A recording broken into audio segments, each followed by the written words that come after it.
I'm Peter Graves. Welcome to of horror films. Perhaps no actor has been as identified with one role as was Bela Lugosi. Famous Count Dracula. As the screen's most famous. He created Count an Dracula. inverted variation of the kind of Latin lover that had been popularized by Rudolph Valentino. But what few people know is that the man behind the vampire makeup was a proud, cultured Hungarian who preferred fine wines and good cigars to the taste of blood. And fewer still know of the intense physical and emotional pain that forced Lugosi into his much publicized drug addiction. I am Dracula.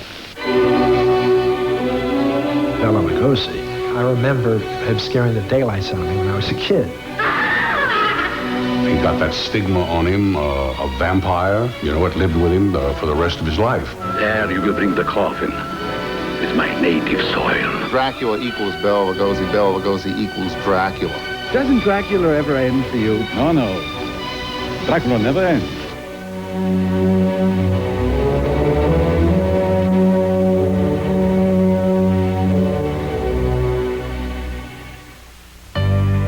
He was the epitome of the suave, cultured European actor.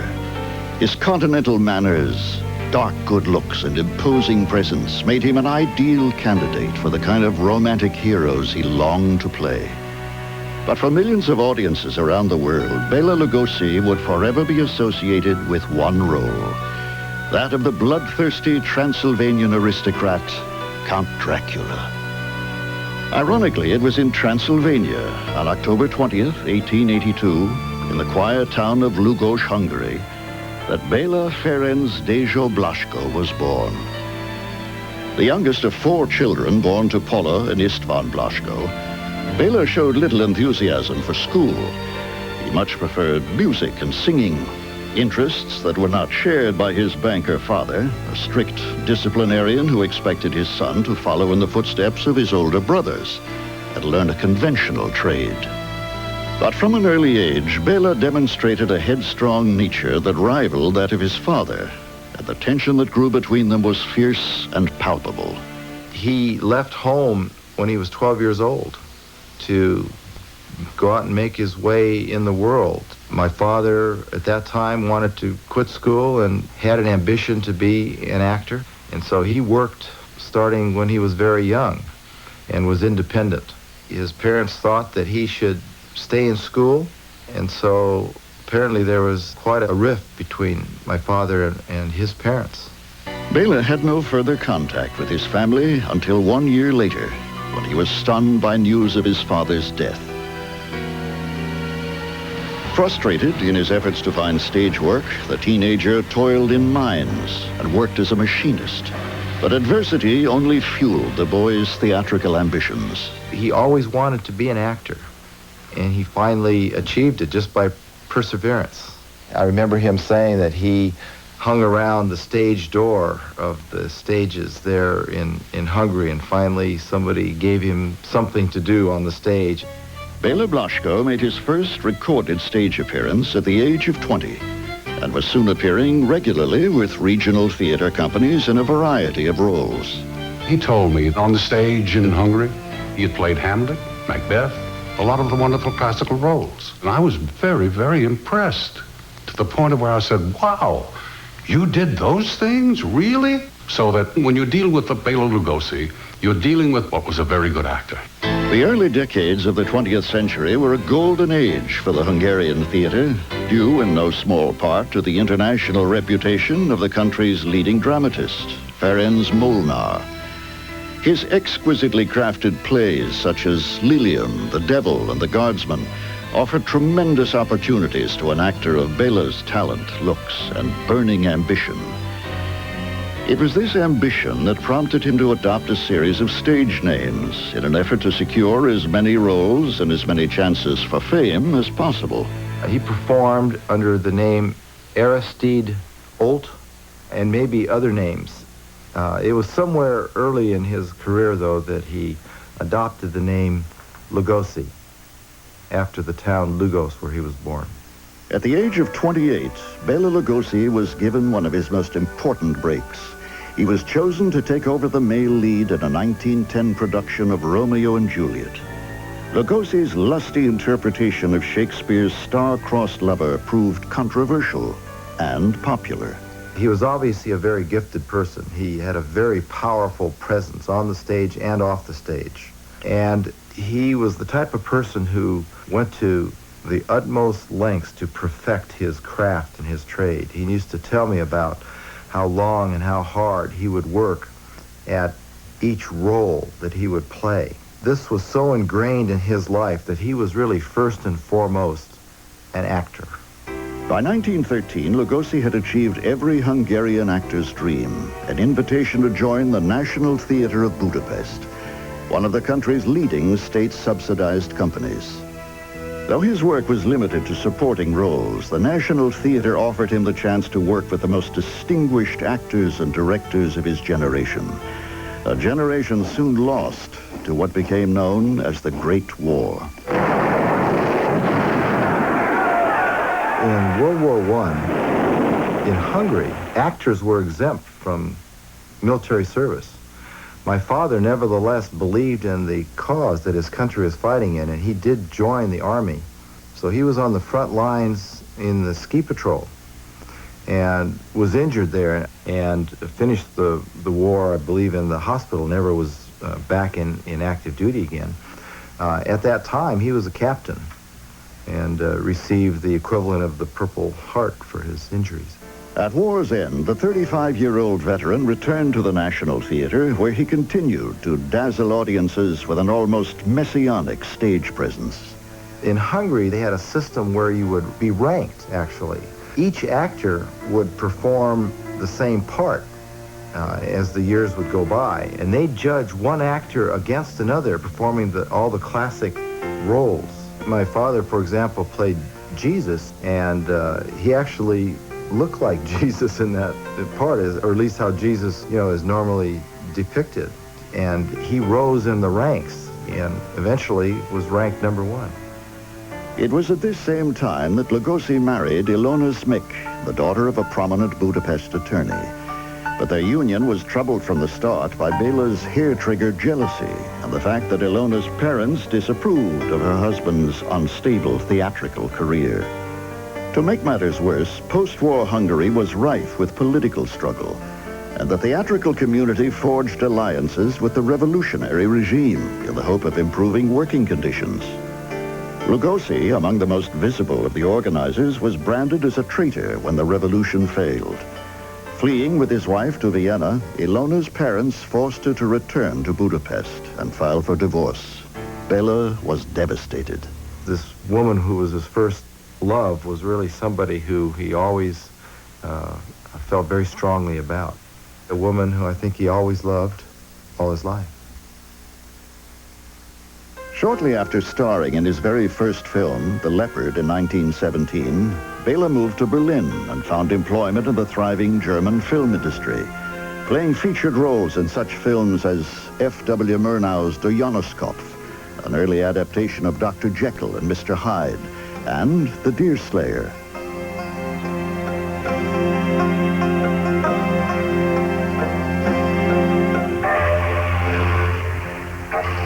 But despite the success, Bela grew increasingly dissatisfied with life in Germany. Unable to return to Hungary, he worked his way across the Atlantic as a ship's engineer. Landing in New Orleans in the summer of 1921, he found his way to New York City, where he managed to obtain political asylum. My father was a very well-read, far-thinking person. He had some vision or idea of the greatness that America would become. He was really a very profound American inside. That's what he would tell me. He really believed in this country. Now living the life of a European exile, Bela married Viennese-born actress Ilona von Montag. But the marriage soon collapsed over issues of jealousy and professional rivalry.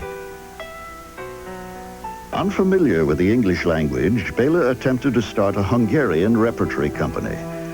When he did find work in English-speaking theaters, he memorized his lines phonetically, one syllable at a time. The result was a deliberate and highly inflected vocal style that would become his trademark. Hungarian's very unusual in that here it is in the middle of Europe, unaffected by the Romance languages, unaffected by any of the languages, frankly, sounding unto itself. It's a very hard accent to lose. Lugosi could never get rid of it. He tried. He could sometimes almost get rid of it, but never quite, you know?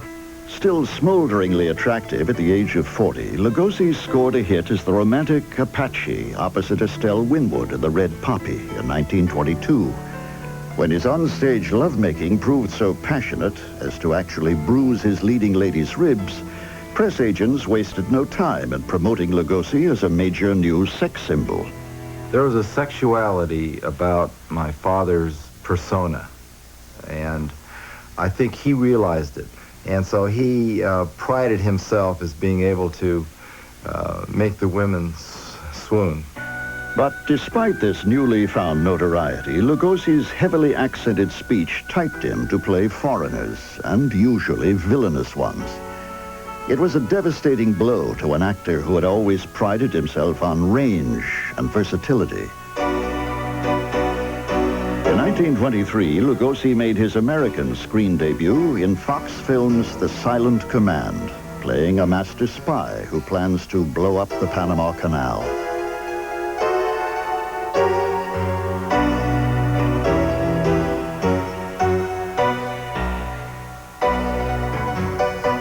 In The Midnight Girl, a goateed Lugosi appeared in the role of a lecherous theatrical impresario.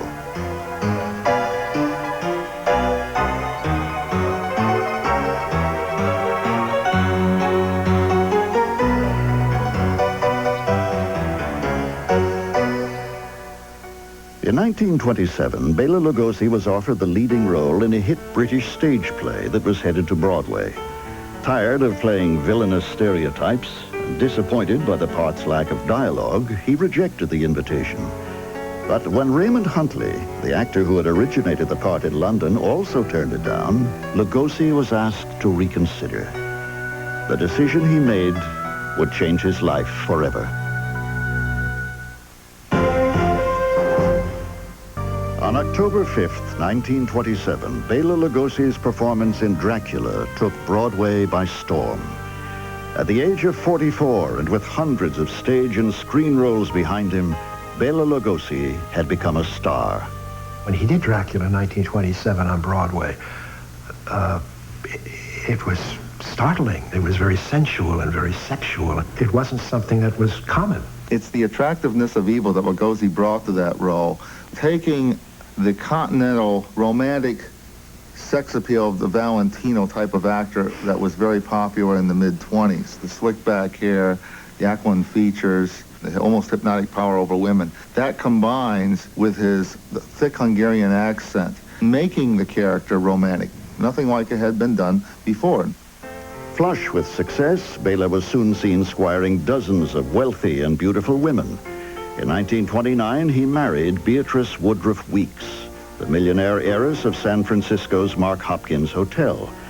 But Bela's third marriage was a complete disaster, lasting only 4 days.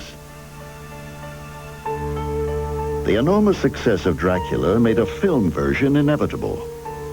Securing the rights to both the book and the stage play, Universal Pictures hoped to use Dracula to lure Lon Chaney, their once resident man of 1,000 faces, away from MGM. Chaney had been responsible for 2 of Universal's most successful fright films, The Hunchback of Notre Dame and The Phantom of the Opera. Unfortunately, within months of his triumph in The Unholy Three, the versatile actor was stricken with throat cancer and died in August 1930. But despite Chaney's death, Bela was still not among the actors under consideration for Dracula. Others mentioned included Chester Morris, Paul Muni, and the Austrian actor Conrad Veidt. He told me about the other actors who were being considered, and he was really disappointed and surprised that he was not the first choice. After he had been successful on Broadway in the play Dracula. You may go. While lobbying for the role, Lugosi had moved to Hollywood, where he honed his on-screen skills as a contract player at the William Fox Company. How do you like that, my little radish? You'd better go with him if you want those guns. You think he got mad of me because I take you. He'll never forgive you. No, the Cayon is my friend. We don't fight over women. If I get tired of you, I give you back to him. What do I care? Appearing in numerous bit parts and occasional featured roles, he often played exotic sheiks, European heavies, or corrupt businessmen. Wait a minute, Joe. I don't get rough with a gunplay. I won't tell. I know you should bump me off, but I'd rather stay alive. Keep my mouth shut. You know me. I won't squawk. It was also at this time that Bela began a torrid and highly publicized love affair with film star Clara Bow, America's it girl. The national embodiment of relaxed jazz-age morality, Bow's sexual exploits had become legendary, and her liaison with Broadway's most famous vampire only fueled public and private curiosity. But for Lugosi, the actress's charms were not enough to distract him from his ultimate goal, to star in Universal Pictures' upcoming production of Dracula. Barraging studio president Carl Laemmle with letters and telegrams, Bela finally got the part for a total salary of $3,500. Directed by Todd Browning and released in 1931, just prior to Valentine's Day, Dracula became an international sensation, and Bela Lugosi was hailed as the new Lon Chaney. I am Dracula. It's really good to see you. I bid you welcome. Lugosi so well honed his role, doing it about 1,000 times on the stage, that he was prepared to exude everything that was required of the role when it was finally captured on the screen.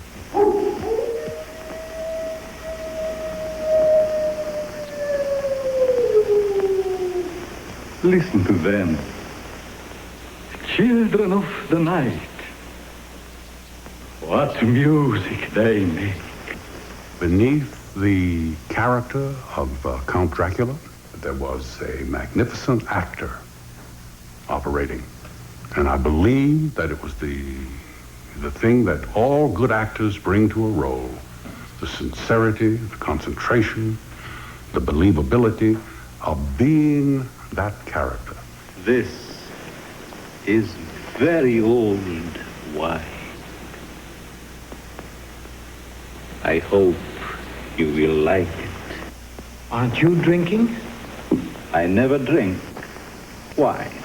Bela Lugosi is perhaps the most outstanding purveyor of a very stylized, highly theatrical, melodramatic type of screen villainy that we hadn't seen prior to his type of portrayals, and we haven't seen since. Van Helsing, you are too late. My blood now flows through her veins. She will live through the centuries to come, as I have lived. And I will have Carfax Abbey torn down stone by stone, excavated a mile around. I will find your earth box and drive that stake through your heart. Lugosi and his interpretation of Dracula, we have a marriage of sex and death. And I think that our ongoing fascination with both sex and death is very significant in his career and why he has become a cultural icon. Now successful and confident of his future, Bela Lugosi became an American citizen. He was also sought after by the Hollywood press, who delighted in portraying him as a dark and mysterious European. Well, would you like to play in any more mystery parts in the future? Yes, why not? That's it. They're very interesting. But I would rather have it combined with some romance. It has a much greater appeal to the audience, and even the box office of the producers would gain more. Romance is very important. Well, speaking of romance, do you ever go to any Hollywood parties? No. I guess I'm pretty much of a lone wolf. I don't say I don't like people at all, but to tell you the truth, I only like them if I have a chance to look deep into their heart and in their mind. Besides, I don't even know how to play that, what do you call it, ukulele. Realizing that horror movies were a potential bonanza, Universal Pictures rushed to feature their new star in a screen adaptation of Mary Shelley's classic, Frankenstein. Submitting to a makeup test, Bela disapproved of playing a mute role, especially one in which his handsome features would be buried under pounds of makeup. He asked for the script, and there weren't any lines. And I think it was just a matter of pride. He considered himself an actor, and that having a role such as that where you just make grunts and other sounds wasn't anything that he wanted to do. The part went instead to a relatively unknown 43-year-old actor named Boris Karloff. It's alive! It's alive! It's alive! It's alive! Released just 8 months after Dracula, Frankenstein proved to be an even bigger hit. Universal now had 2 successors to Lon Chaney and lost no time in creating a slate of ever more macabre fright films. Dr. Miracle in the Rue Morgue is guilty of 4 murders so far this week, and by now perhaps a 5th. Directed by Robert Florey, Murders in the Rue Morgue offered Bela an opportunity to prove his range and versatility. But the film fared poorly with critics and audiences, and Universal declined to extend his contract. Boris Karloff, it seemed, was the studio's new horror superstar. Lugosi made a mistake by not taking the monster. Had he played the monster, I think that he would have softened that image of the vampire. I think he would have gone on to be recognized by the audiences as a rather versatile actor who could do different things. At last, I'm king of all. Afraid of repeating what he considered the mistake of his life by turning down Frankenstein, Lugosi accepted virtually every job he was offered. The future, monsieur. In 1932, he appeared in what is widely considered one of his best roles as the Voodoo Master in the independently produced horror classic White Zombie. You must put the light back into her eyes and bring laughter to her lips. You paint a charming picture, monsieur. One that I should like to see myself. Although he excelled at playing powerful and commanding screen figures, the proud and at times temperamental Lugosi found himself typecast and powerless to secure a long-term studio contract. Nevertheless, he enjoyed a lavish Hollywood lifestyle, often living beyond his means. He savored the best wines, smoked the finest cigars, and dined at expensive restaurants. But a scant year after his triumph in Dracula, Bela was forced to file for bankruptcy. The role he had so badly wanted had become a trap. In the public's mind, Lugosi was Dracula. Never dreaming I care, loving somebody somewhere, leaving me my silent love. Betty. You have booped your last boob. Biography's look at the life of Bela Lugosi continues here on A&E. In February 1933, Bela Lugosi married his 4th wife, Lillian Arch, the 20-year-old daughter of a prominent Hungarian-American family. When my father married my mother, there was about a 30-year age difference between them. In fact, my father and my mother's father were about the same age. She was a beautiful young woman when they were married and took care of him in every way. His personal life stabilized, Lugosi's career also began to improve. In 1934, Universal Pictures explored the box office potential of teaming the stars of Frankenstein and Dracula in a series of fright films. The result was 3 of the most stylish and disturbing motion pictures ever made. I leave my secret with you. More power than man has ever possessed. Its face and hands will appear like phosphorus. If he touches anyone, they die. Of course, many fans assumed the mutual animosity the actors displayed on screen reflected their off-screen sentiments as well, an assumption that was not discouraged by studio publicity. My father spoke of Boris Karloff from time to time, but I never heard him say anything bad about Boris Karloff. In 1935, Todd Browning, the director of Universal's Dracula, cast Lugosi in an almost identical role in MGM's Mark of the Vampire. Watch out! They may be hovering over you. Or you. Or you! In an effort to avoid typecasting, he took smaller parts in occasional non-horror films, films that showcased his versatility as a character actor. As challenging as this period was for Bela professionally, it was also rewarding for him personally. On January 5th, 1938, the 56-year-old actor and his wife Lillian enjoyed the arrival of their only child, Bela Lugosi Jr. Ensign, turn on the generator. That same year, Universal Pictures began production on a third installment in their immensely profitable Frankenstein series, Son of Frankenstein. Second billed to the popular Basil Rathbone, Boris Karloff reprised his most famous role as the immortal monster. But the film's most outstanding moments were provided by Bela Lugosi's brilliant interpretation of the demented, broken-necked Igor. You see that? They hanged me once, Frankenstein. They broke my neck. They said I was dead. I can't mend a broken neck. Nobody can mend Igor's neck. It's all right. Son of Frankenstein was one of Universal Pictures' biggest hits of the year, and Bela Lugosi's performance helped to re-establish him as an actor of great ability. When America entered the Second World War, Lugosi spent considerable time assisting the war effort, often making personal appearances at military bases and factories, and in tongue-in-cheek newsreels, he urged the public to donate blood. Here, for instance, is Bela Lugosi, the screen's #1 vampire who's decided to pay back some of that blood that he's borrowed.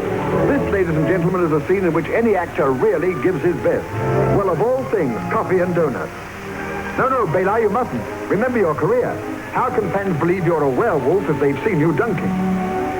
Another illusion gone. It's getting so a man can't even believe in vampires anymore. At home, Bela was a firm but loving father. And like his own father, he believed his son should possess good manners, discipline, and a fine education. He was always teaching me about being honest, being hardworking, and I started military school when I was 6 years old. And I think that he felt that this was his duty to do that, to bring his son up to achieve. He loved his family. He paid a lot of attention to me when I was at home. His friends were artists and musicians, and so he would have parties where there would be, music and dancing and lively discussion. Dad collected stamps, so there'd be times which would be quiet time when he would be sitting there putting the stamps in the books. I also remember that he loved dogs, and we always had big dogs around the house. I have very nice memories about my father.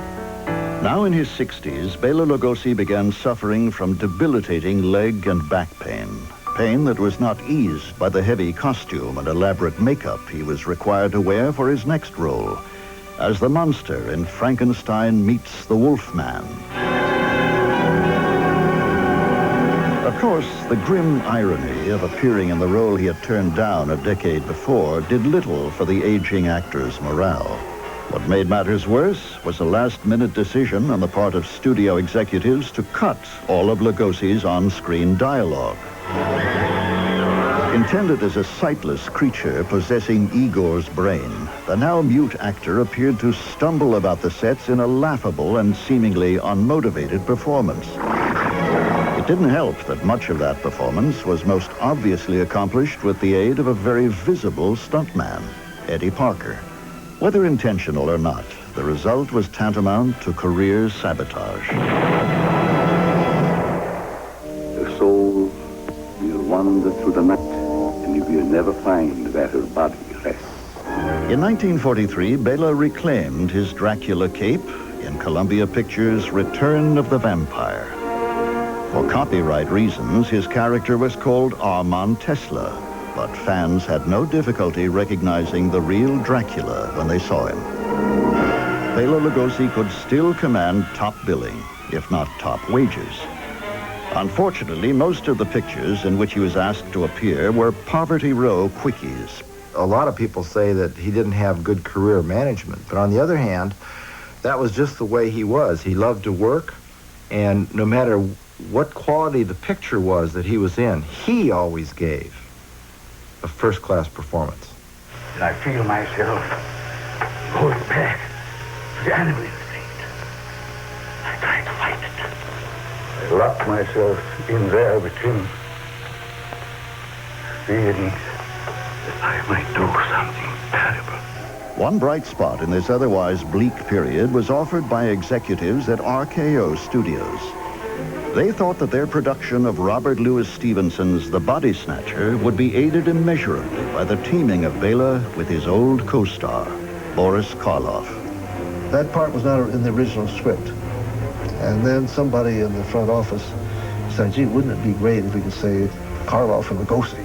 So that role of the porter was created to be able to cast Lugosi. You and I should work together. You mean we would sell the bodies to the doctors together? Dig them up. There'll be no digging. The kirkyards are too well guarded. Lugosi was not well at all in the picture. It was just a question of patience and working with Lugosi because of his health problem, whatever it was. He had a leg pain problem that started many years back and had been prescribed some drugs for that pain, and he became medically addicted to those drugs. This medical addiction was, for now, a well-kept Hollywood secret. Bela Lugosi was still capable of giving a fine performance. But in Hollywood, giving a fine performance is never enough. Bela Lugosi would have to give more. Now in his mid-60s and suffering from chronic back pain, Lugosi maintained an exhausting work schedule, one which included extensive touring in stock theater. I appeared in Dracula, a production of Dracula in 1947 in a summer theater production with him. I was with him one night, and his wife was along, and he was talking about some of the things he'd done on the stage in Budapest, and his wife came in with, he was the John Barrymore of the Budapest stage. And with that, Lugosi broke in and very seriously said, no, I was the Clark Gable of the Budapest stage. And he was quite serious. Count Dracula sleeps in this coffin, but rises every night at sunset. Chick is right. This is awful silly stuff. In 1948, Bela accepted his last assignment for a major studio in Universal's send-up of Dracula, Frankenstein, and the Wolfman. The comedy classic Abbott and Costello Meet Frankenstein. Reprising the role that made him famous, Bela still managed to look vigorous and youthful. His performance was considered a triumph. But by now, the Gothic screen monsters of the 1930s were considered quaint and old-fashioned, especially when contrasted to the real horrors of World War II and the nuclear age. Far too old to play leading men and far too ill to play much else, Bela was often out of work. The story is begun. Desperate, he accepted a small role in an ultra-low-budget exploitation picture directed by a young man with more ambition than talent, Edward D. Wood, Jr. If the Creator had meant us to be born girls, we certainly would have been born girls. Are we sure? The film was a bizarre and disjointed mix of transvestitism and pseudo-sociology. Give this man satin undies, a dress, a sweater, and a skirt. He's the happiest individual in the world. Bela's role was curious at best, but as usual, he gave it his all. Beware of the big dragon that sits on your doorstep. He eats little boys. Puppy ducktails and big fat snails. Beware. Take care.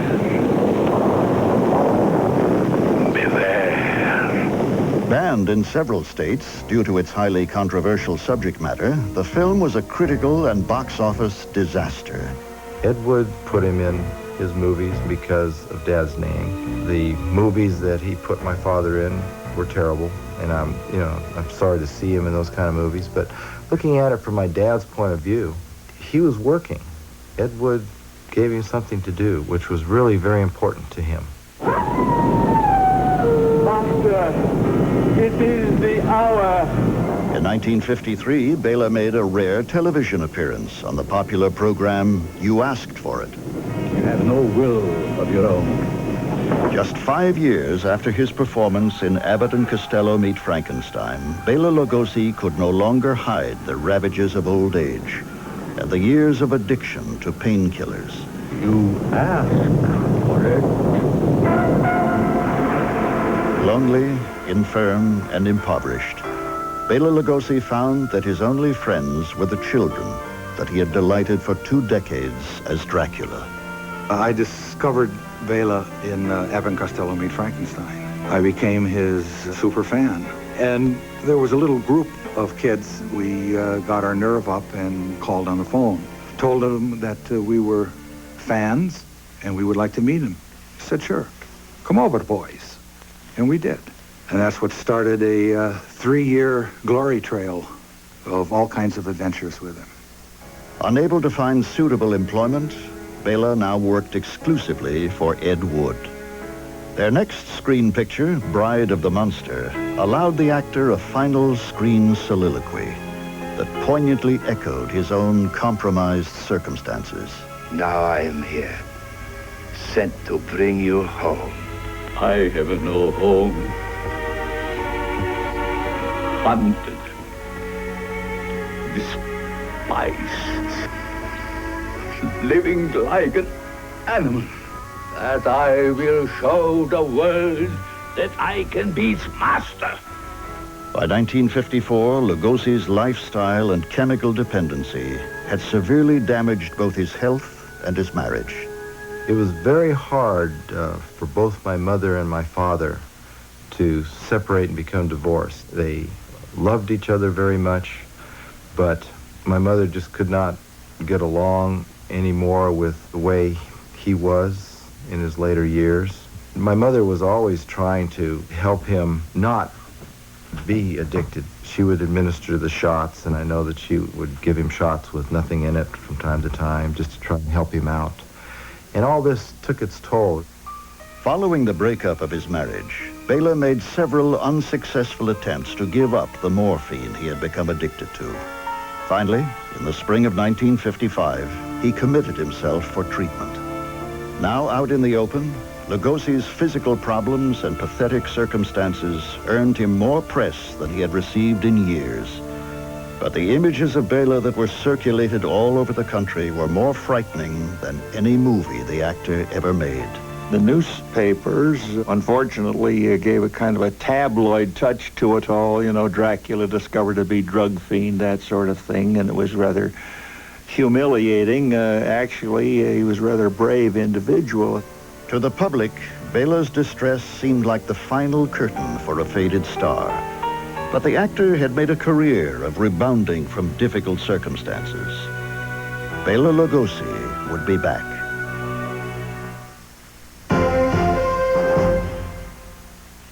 Three months after his voluntary commitment to a state hospital for narcotic addiction, Bela Lugosi astounded the world with a full recovery.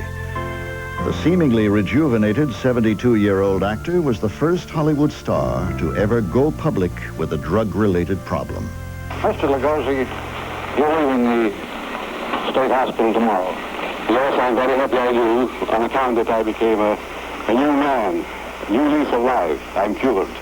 During his weeks of rehabilitation, Lugosi had received regular and encouraging mail from a woman by the name of Hope Lininger, a longtime fan who signed her letters, A Dash of Hope.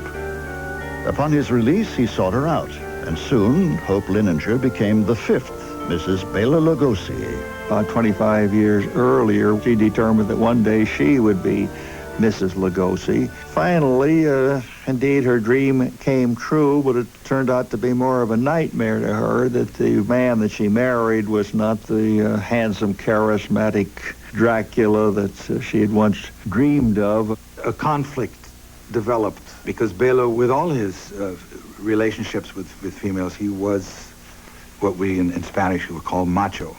Hope was extremely dedicated to him. She took care of him, but she just didn't let him have that dominance in the household that he was apparently used to when he was married to Lillian.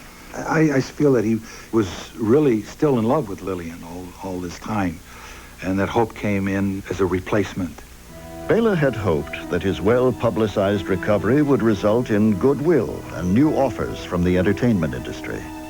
But while goodwill was plentiful, offers for work were not. Offers from anyone, that is, except Ed Wood. For a proposed film called The Vampire's Tomb, Wood photographed Lugosi walking around a nearby graveyard. It would later be incorporated into his 1959 cult classic, Plan 9 from Outer Space.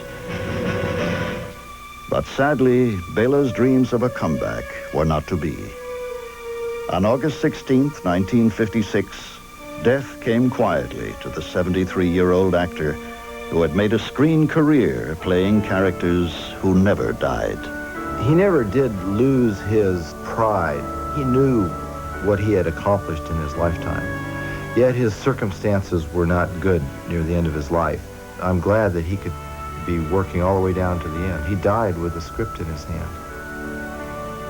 Bela had always said that he wanted to be buried in his cape, and Hope said, let's do it. And I said, well, if you're going to do that, then let's go all the way and send his full dress to the mortuary. And that's what he was buried in. I remember standing by his coffin. I thought, well, Bela, it's almost as though you might expect a director to call cut and that you would rise from your coffin one more time. He looked very, very impressive in death. To the very end, Bela Lugosi, the proud Hungarian who had run away from home at the age of 12 to become an actor, still believed fervently in the resurrection of his own career. Had he lived just a few more years, Bela Lugosi would have seen the beginnings of new interest in his films through television, magazines, and fan clubs. Appearing on everything from T-shirts to video cassettes, Bela and his films had become more popular than ever. I don't think that he ever imagined that he would be remembered today, and he would really be very heartened to know that. In 1995, actor Martin Landau received an Oscar for his inspired portrayal of Bela Lugosi in the film Ed Wood. But for many, it was a long overdue tribute, not only to Landau, but to Lugosi. I wanted this to be not just a performance, but almost like the performance he never got at the end of his life. I understand the pain and the fact that he couldn't do at the end of his life what he wanted to do most, which was perform and act in good roles. I think down deep, he knew that he was a good actor. So he just enjoyed this vampire thing that happened to him. He was kind of haunted by it. He said something like, you know, Dracula never dies. If Bela Lugosi were alive today, I think he would have a proud smile on his face, knowing that he is regarded not only as a great actor by a great many people, but also as a great man. With all his problems, he was a very human individual, and he was a good friend. Just like his acting, he lived bigger than life. I remember my dad every time I see him on the screen. I still remember him.